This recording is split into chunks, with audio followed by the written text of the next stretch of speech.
Game 3 finally poised. This could actually be Kongdoo Monster find their second match win of the season if CJ really go for another interesting draft phase like they did in Game 2. Yes, indeed. And we are going to have a rematch of this same matchup next week with different rosters for CJ. And different casters. Different casters should be pretty interesting.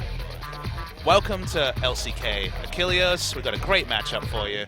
Hey, he gets to cast BDD's debut. That's exciting. Maybe. There's no guarantee that BDD or Daydream plays. All right, you. BCJ, have Sky on and BDD on your team. Wait. Which one do you play? Wait. Let's take a step back. Which team did their coach come from? Remind us. Najin. And who did Najin have on the roster but not play all of last year, basically? Peanut. True. If there's ever a coach to overlook talent, I found you one. Well, we'll have to wait and see. Daydream's probably going to play. Yeah, pretty sure it is. Well, Varus and Poppy are our other two bans, so CJ freeing up a target ban here. They did have the Kog'Maw and lose with it in that second game. Their first ban on blue side was Nidalee, Gangplank, and Kog'Maw, so they leave the GP up this time. They banned Kog'Maw on blue twice, maybe seeing it more as a red side first rotation in the dual pick rather than actually seeing it as an overall first pick.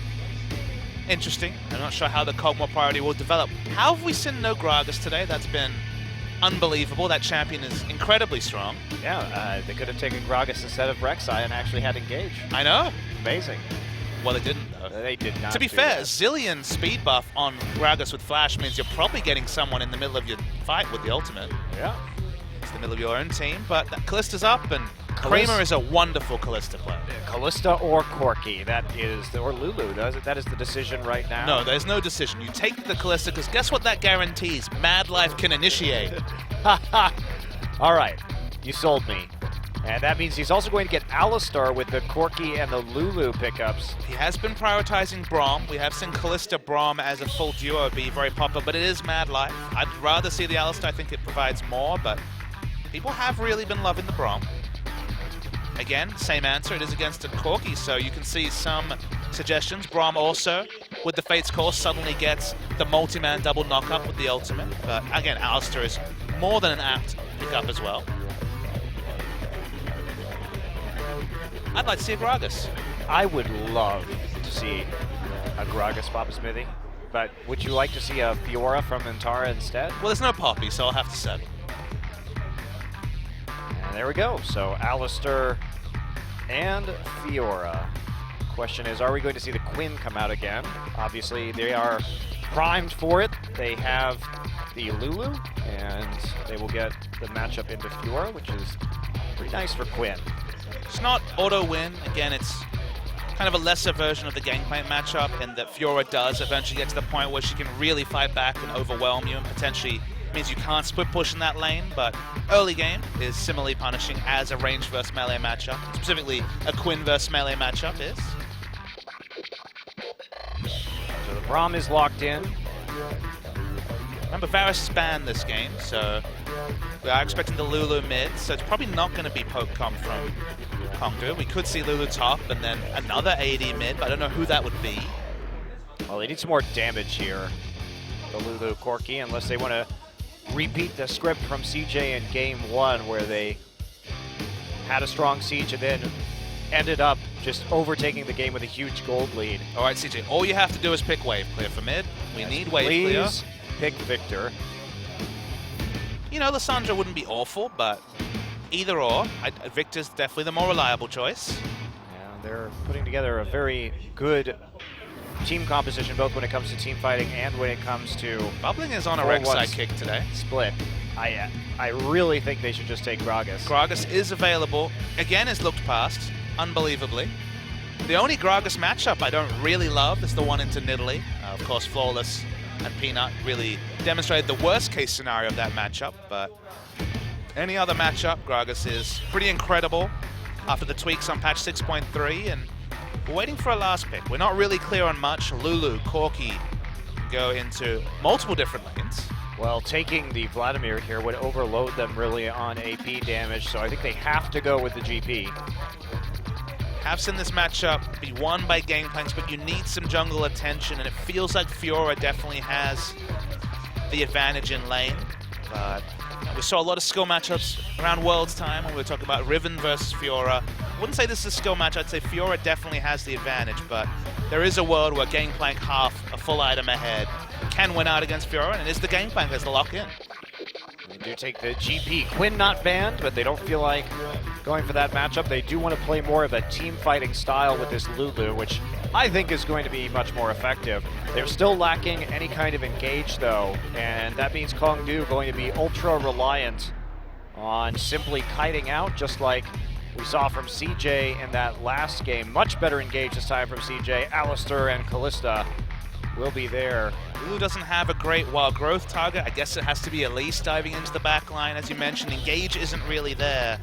Feels like if they ever fall behind, they'll struggle to get back into the game if Gangplank can't lane against Fiora. I do really worry for Kongdoo Monsters putting together a winning comp. They are singular. Smithy, there's only one monster. Look, I didn't call them EM Fire. This was a very small mistake. It has one eye. You can see it. It's right there on their uniform. Would you say they are solo one-eyed monster? Yeah, they are solo one-eyed monster. All right. It's never going to get old, is it? It's not. It really is not, Baba Smithy. And CJ, to their credit, have picked a very typical comp. It's basically what KT would have drafted weeks 1 through 3 of Champions. Maybe not the rec side, but everything else pretty much as is. Turning back the clock a little bit, but KT showed that you can control objectives and play the map extremely well. Just that composition can be used in such a large variety of situations. You have the split push threat, you are great at team fighting, you have the objective control, everything there in this composition right now for CJ Entus. Kongdoo gonna have to do a lot of work and hope they maintain an early lead if they're gonna take this one. Game 3 of Kongdoo CJ right now.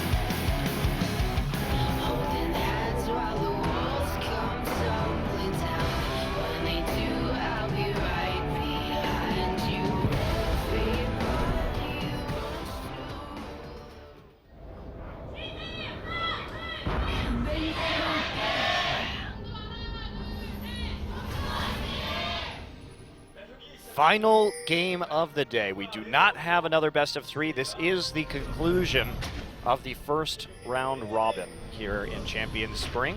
A very eventful one where we came in with certain preconceptions. We saw SKT put Duke in the top lane, of course the Spring MVP last year, and we thought, okay, how much can change? Apparently the answer is a lot. They finished the split, this half of the split 5-4. So many teams snapping at their heels. Sure, the Rocks Tigers, just like the GE Tigers 1 year ago, very much setting the pace, undefeated, 9-0, but so close up the top. And I gotta say, in the halfway mark of the season, I am so excited for the gauntlet, because we are gonna have a gauntlet where, honestly, who knows who'll be facing the top-ranked team in the final. Yeah, it's going to be quite interesting, and the meta shifts coming in too. I think most people would consider 6.3 a much better patch for SK Telecom. CJ have spotted out this invade again. Oh man, are they gonna do this again? They are. Oh boy, here we go. Soul knocked up, Ignite down once again. Looks awfully familiar, doesn't it? And they're gonna have to burn that flash on this side. CJ, oh. Fool me once, do it again. Yeah, that was, again, CJ just getting the better of Kongdoo when they try that lane swap, and Kongdoo comes again for the punish. CJ have been really fast at getting those wards down in the chokes as you're approaching buffs. And 2 times out of 2, it was game 1 and game 3 now, they've really, really punished Kongdoo. Well, this one was even worse, Papa, because double flash. At least on this side of the map, when they're on blue side and trying to invade, if you get caught too deep, you have to flash. There is no exit route up towards the tri-brush. So just the geography of the map really working against Kongdoo here. And man, 2 flashes. They only had to burn an exhaust in that first one, but double flash down, and they're already going to be in a lane that will be dominated by this Callista. So you may have to correct me here, but have we seen no lane swaps this week? As in no 2v0 scenarios? I was watching yesterday and don't recall I'm sure any. we have. I'm sure we have. We'll see. I know you say that, but I feel like one of my running theories is that with the jungle changes, it's very hard to justify blue side lane swapping to top, because then you start the Dragon Snowball. True. So I'm expecting to see more and more cold lane swaps or no lane swaps as a result. That's been my hypothesis. And look, we've had, at the end of this, we would have had, is it 8 games this week? Something like that. And 1, if none, lane swaps this week. And I think that might actually be a trend moving forward, but more data points required. And looks like CJ here, they try and take that red buff off the advantage, but they don't have control over the mid lane right now. Bubbling, pathing red to red, and we've seen CJ do this before. When they get that early advantage and Mad Life's on that side of the map, they will just call for these early invades. This has been characteristic of CJ's shot calling this season. Sky was finally able to push up mid. You can see on your mini-map, Edge just wave clearing, so they do get the steal. Oh, I thought they might have actually handed that over to Kramer right there, considering he had the Ren stacks already built up, but they decide to give it to Bubbling instead. That would have just added insult to injury to what's been happening up here in this top lane. Expect to see CJ continue their pressure, though. They can definitely control the wave as they want. It looks like it can push. They can get it to reverse push if they so hope. Once again, the Oceanic meta in full display. With this matchup in bot. Expecting Fiora to start running away with it, but probably need an item completion before that really happens. Yeah, Tara here already getting a healthy advantage. Looking like what was happening in that first game of the series when they were in that isolated 1v1 for an extended period of time. I want to come back to what I was saying about Dragons, the general point I was making, that if you go for a blue side lane swap, suddenly the enemy has control of bot side of the map, and Dragon priority, at least on paper, should be going up with the buffs that 2nd and 4th Dragon, with the way the game plays right now, has got. Interesting to see how much truth there is to that. But we will see teams do that, and what the response will be, because honestly the only way to stop that from being the case is to give Rift Herald that buff that we've been looking for a long time. It just feels like right now, if you're swapping top side control for bot side, you're losing out just because Rift Herald doesn't hold a candle to what Dragon provides. I'm actually surprised they didn't buff Rift Herald at all on 6.3. Very weird decision to make, because what do you do to that's been the entire problem, is that now you reprioritize the Dragon. So let's talk about Rift Herald. If you could change one thing about it, one of the natures of the buff, because right now it's attack speed on minions, more selfish stats for the jungler. What is the change you give it? More damage for the minions? No, I'm saying it has damage. Yeah, 10% damage, 40 move speed, I believe it might be 30. What do you give it? Because I feel like if you give it the minions being Baron buff, as in like getting the tankiness to magic damage, it's too strong. It's way too strong. So what do you give it? What's the like slight buff that makes it relevant but not insane? It's not an easy answer to answer. You can take time to workshop it, but I think you have to take a deft hand with it, otherwise it just goes out of control so quickly. Right, and making it sort of the old Dragon where it gives you gold introduces a new set of problems where you can scale very efficiently off of gold, just like old Dragon Have you seen turrets these patches? Yeah. Basically, turrets are the old Dragon. That's why we see so many double, triple, quadra AD comps, because getting that global gold from turrets is so juicy. So I'm not really sure which way they go. Maybe it's a new buff. I don't know. But right now, I do not want to swap. Riot clearly doesn't know either, Papa Smithy, because they would have changed it otherwise. Look, I think they did a really good job with the Dragon changes. Like, again, we have to see them play in a bigger sample size, but suddenly any range champion, any champion can do turret damage. Okay, much better 2nd Dragon. And the 4th one, people having trouble with stalled out games, 20%, then 40% damage reduction is as free a pass as ever to dive turrets. Don't need Ohm Wrecker when you get stats like that. Got your nice mini Alistar ultimate. Diving under turrets. I just want to see 5 Dragon Alistar tanking the turret, being helped. Do you think he would heal up with his Triumphant Roar? Yeah, maybe. Reminds me of buying old Leviathan back in the day. Yeah. Where with 20 stacks you got % damage reduction. I used to build it on Gragas because you had % damage reduction on his W. You actually couldn't die. I used to build it on Shen. It was pretty much the same story. When he had a different W. And you used to get 2 stacks for an assist as well. 2010 stories right here. Then they realized that was really bad, and they stopped that. League of Legends is a funny old game. It is now, very old. But still going strong. What's different every year? It keeps reinventing itself. Riot keeps it fresh, that's true. It's one of the things that I love about it, is how much changes year to year. making it continuously interesting to watch the professional scene. Roach still struggling in this lane, and this is the same track record he was on in game number 1, where he got bossed around to the laning phase by Untara's Poppy and found himself 20-30 in the hole. By the time the 10-minute mark rolled around, and Roach is out of barrels now. Might be more than CS, just a second. See if he has enough of a minion wave. He's going to be coming in on this one. They're going to drop the GP ult immediately. Untara wants this one. There's the ultimate coming in from Fiora, and are they going to finish the kill? Just barely, no. Oh. Is the answer. 2 flashes used, and a close call there, but they don't get the first blood. Certainly was room for a kill there, but it's not enough vitals. Another vital would have been the kill. So they're going to push up. They're going to get the minion wave where they want it. So very, very close. Okay, I don't know why Sky is taking cleanse in this matchup, Papa. He's taking cleanse in every matchup. I know. Look, I get the cleanse when you're against Varus and Elise, but now he's just against Elise. It's one of those days where CJ have very inflexible ideas. Sky's like, guys, cleanse is OP. And Bubbling's like, guys, I don't need any mechanics to play Rek'Sai, so that seems good. Whether or not, I mean, I would argue you don't really need mechanics to play Gragas either, but that's just me. Have you seen what that ult can do? You control your team pretty good with the ult. Everyone remembers the Gragas Galio days. Well, Kramer actually has fallen back when it comes to CS after making the plays early, and they just don't capitalize on the loss of flash that Kramer and Madlife managed to inflict early into Kongdoo. Oh no, CJ is getting the Rift Herald. I know you were really excited about this point in time, weren't you? Uh-oh.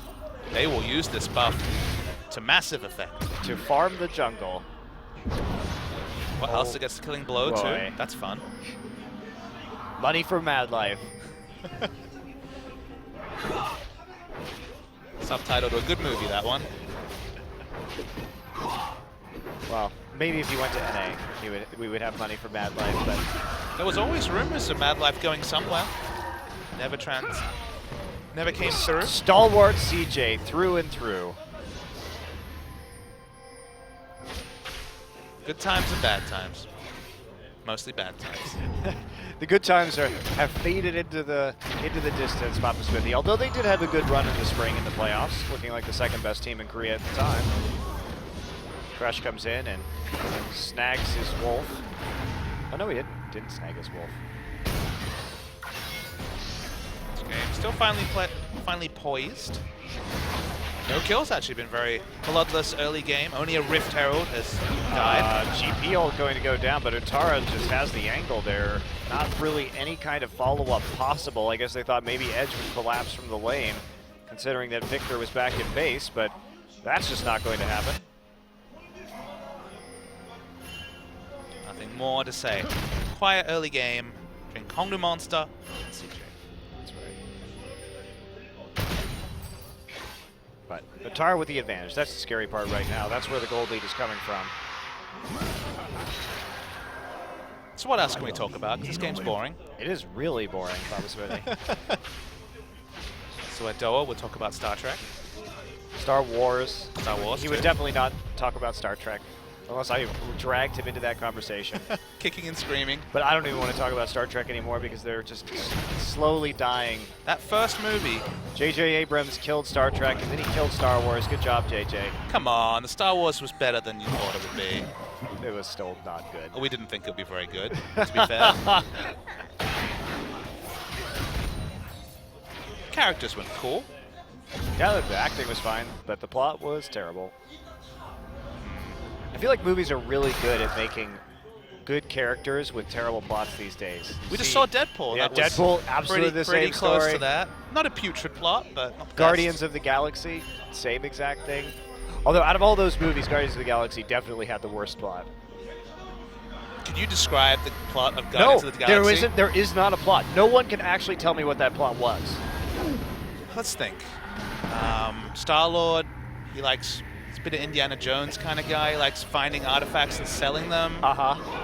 Then he gets tripped up at some point and chased down on his planet. Then, I don't know.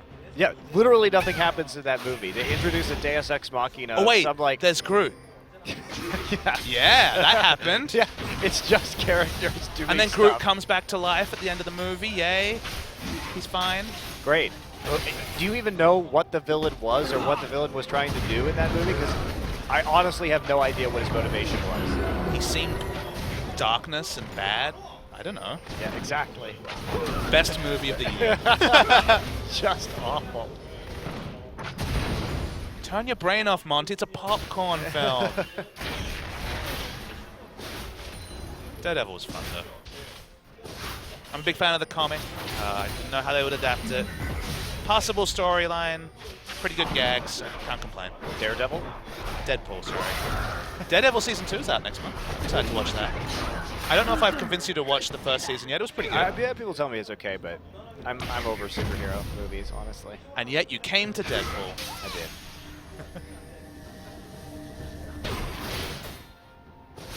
Now I'm really over them.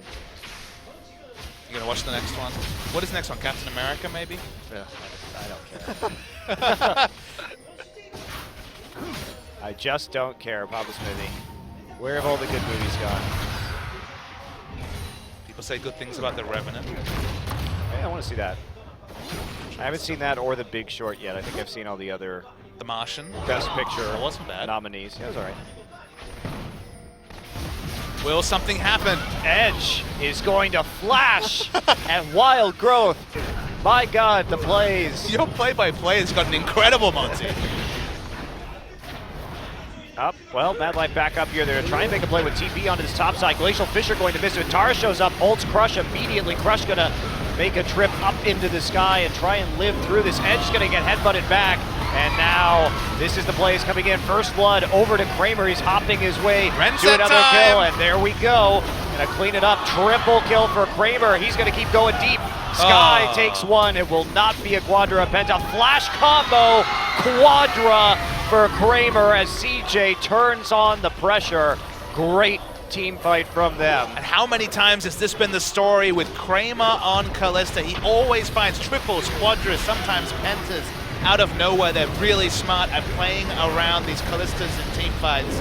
And it was a really nice start to get that first kill on Edge. That was the first blood of the game, 15 minutes in. Well, and from there, the chase was on. This was just a gift, too. Kramer got the Hurricane first instead of the Blade of the Ruined King, so this was a perfect opportunity. They basically just gave him a chance to use this item to its maximum effect by grouping up, and the GP ult was a little bit off there.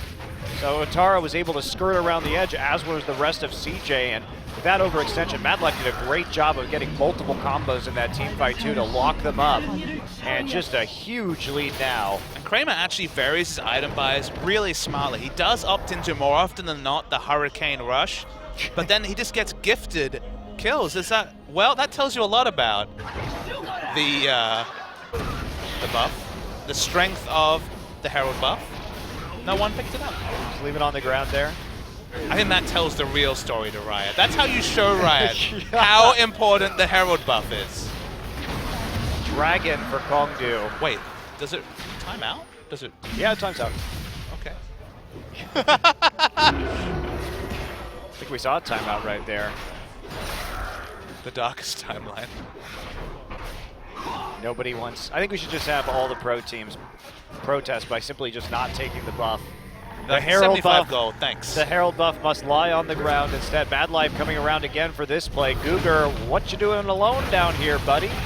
Hops out, but they're going to lose the turret. Obling's tanking a lot of shots, though. He's going to get low. Oh, wow, yeah, it took a bunch right there. Didn't have any other pressure on that side of the map. So. No turret, thanks to the chunks that Mad Life and Bubbling took out, at least not until the next wave. Googer there, able to hop back over to Soul. Top lane, we're finally seeing some trading. Well, Untara really is rolling now.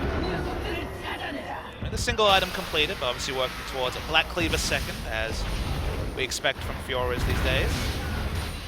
CJ has so much more pressure than they did a moment ago. When you get that ace so early into the game, what was a very, very even game, suddenly out of nowhere, 5,000 gold lead or so. Yeah, there's just not going to be stopping this pressure either. You see Roach right there, gets his recall delayed just a little bit. The mind games were there, and now we're going to wave our pistols in the air. Takes a shot, but certainly not as deadly as the shots were last game.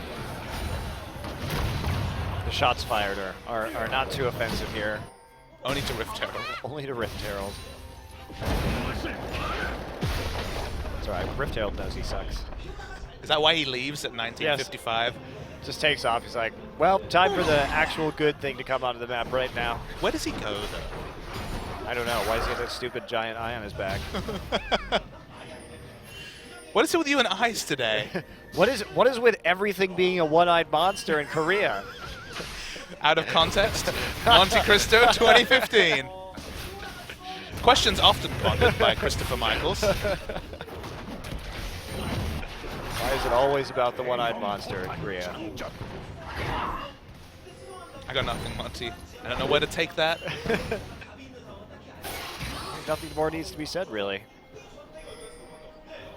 Well, Kramer is now very, very powerful. Teamfighting is no longer an option with improved boots and the Blade of the Ruin King and Hurricane Core. We're just waiting for CJ to crack some turrets because they have obviously the monopoly on pressure in top. No way Gangplank can enter lane against this Fiora. They've been chipping down the mid lane turret, but it's just crazy to think that they have a nearly 5,000 gold difference right now, and they only have taken one turret. They have a one turret lead at under 20 minutes.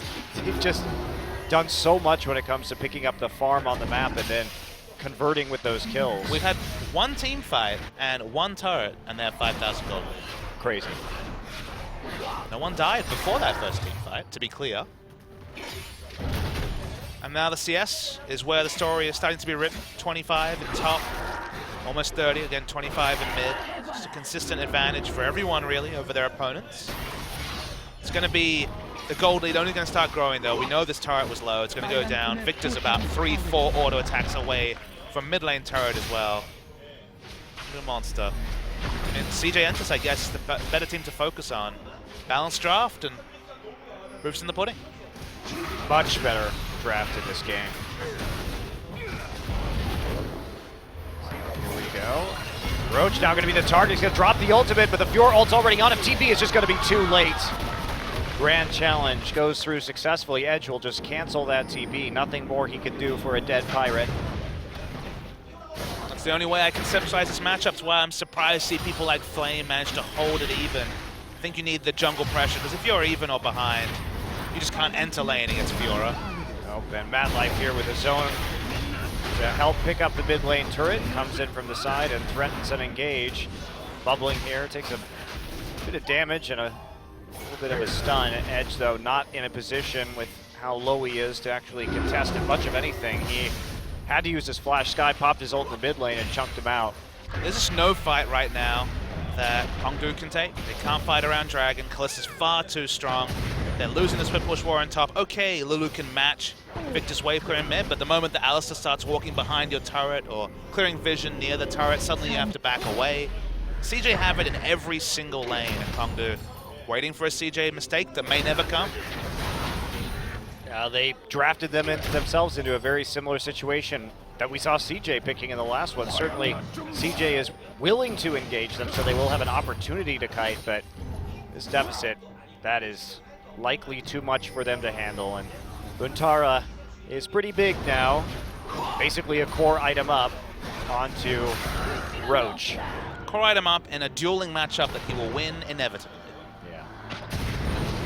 Doubling has given him a hand, but it's gonna be rough here to stop this one. And they also still have that TP, and they need to start seriously thinking about this Baron right now. CJ, an excellent team composition.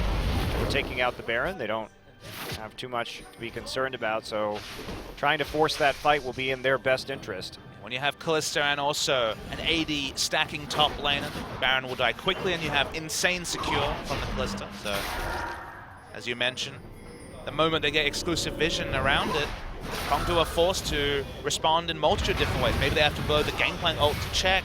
Maybe they're forced into a fight that inevitably they don't have the items to fight around. It's CJ's game to really dictate, so unless they're slow on the pedal like they have been earlier this season, remember, they were assertive in game one. If they keep up that sort of pace this game, it should go a similar way. All right, everybody falling back. CJ wants their first dragon. That nice little damage bump that will be more and more relevant here in the mid-game for them, but very late first dragon here, 23 minutes. Really stacking, not going to be on the table for them, but they don't need it. They've got the money, Papa Smithy. They have money in multitudes.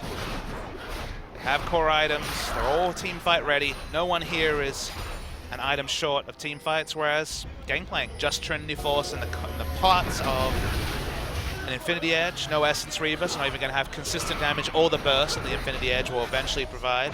Lulu still waiting for a second item. Corky still waiting for his second item. In fact, he's desperately between 2 second items. Probably going to be the likes of the Rapid Fire Cannon and the Infinity Edge, but nowhere near either. Well, these lanes assignments are pretty wacky for CJ. Fiora should definitely be in the bottom side now. After the dragon's taken and you push up, Fiora needs to go bottom, and then you put the Glyphs on the top side so you can actually bait this Baron properly. They wanted to wait for that first dragon timer, which is why they had Fiora on top, but it's time to reverse that. Well, they heard you. Well, good for them. Yay. I like seeing teams do the right thing, Papa Smithy. Hooray. I actually don't think they needed that dragon. They should have just baited the Baron sooner, but it's okay. The Baron is very scary. CJ Entus have shown that. They've been fairly indecisive around Baron. There's been games where they had similar pressure to this game, maybe not quite to the same landslide degree, but were in a position to take Barons and didn't have the trigger finger. And when they've got the Callista, you feel like you can be just that much more aggressive around Baron than you usually are. Nice chunk onto Crush. Combo down though, so no ability to finish off the kill.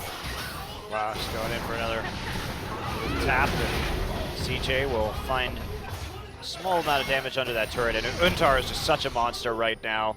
Starts proxy farming, starts actually getting these autos down, knows that he's perfectly safe under these conditions, and chases GP off the barrel. So there's no wave clear, and that's going to be a tier 2. Luga stunned up. Used the wild growth, that's not ideal. There you go. The solo, and Utara's still here. Doesn't actually riposte the cocoon though, and now he's going to be on the run. That tower's so low, but it gets in a few shots. However, Fiora is too damn fast, and now everybody going to pile into the Baron. Utara's going to keep the pressure down bottom. He's going to start recalling, has teleport up. No grand challenge though. Baron is very healthy. Only now though are they getting vision, and at least he's still far away. And that's a lot of spears in that snake. So here comes Edge, he's going to TP in. Utara's going to try and turn this around with a TP on the flank right now. He's going to get right back into the back line onto Crush. Edge is just destroyed in the front of the fight. Great turn there from CJ. Very well coordinated call, and now Crush on the run. Is he going to get there? Riposte will seal the deal. Gets that damage right at the tip. Just the tip of the riposte, enough to kill. I don't think I've seen riposte kill very often, but should be the hopes of the Kongdoo monster killed as well.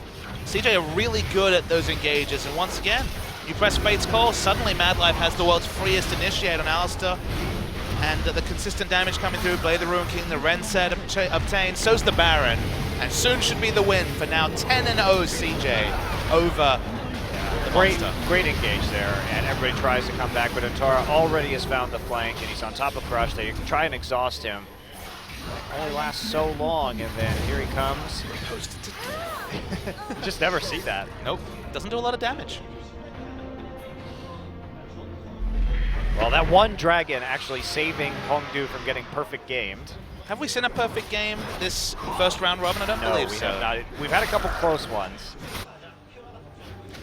We did see, though, I think that taking every buff on the map is almost more impressive than a perfect game, which is what we saw the Rocks Tigers do. There's no almost about it. It certainly is. Mad Life needs to ult at some point. There it goes. Does force it out with the use of the package. A little bit dangerous. Mad Life now has to recall. CJ trying to split push onto the inhibitor. No way for Gangplank to enter. He will get turret dive if he ever shows himself. Well, there might not be a turret. Nope. How can you dive what has been destroyed, Papa Smithy? This is a question for the ages. Philosophical League of Legends right here.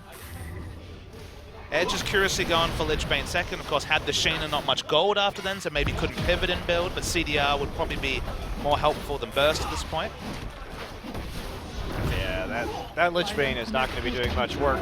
Now, they probably wanted to try for a 1-3-1 split push or just have an additional split pusher on the map, but this kind of pressure advantage, that's just not going to happen. Antara just going to all-in roach right now. It's a 1v3. Can he actually win this? He's going to get through the wild growth. He goes 1-for-1 in the end, but that also drops 3 people into the bottom lane. Meanwhile, CJ pushing in the mid and top. So the distraction is successful. Antara manages to kill GP through 3 members of Kongdoo Monster. They break the base in both mid and top on the same push. Really nice play for CJ. Re-engage though.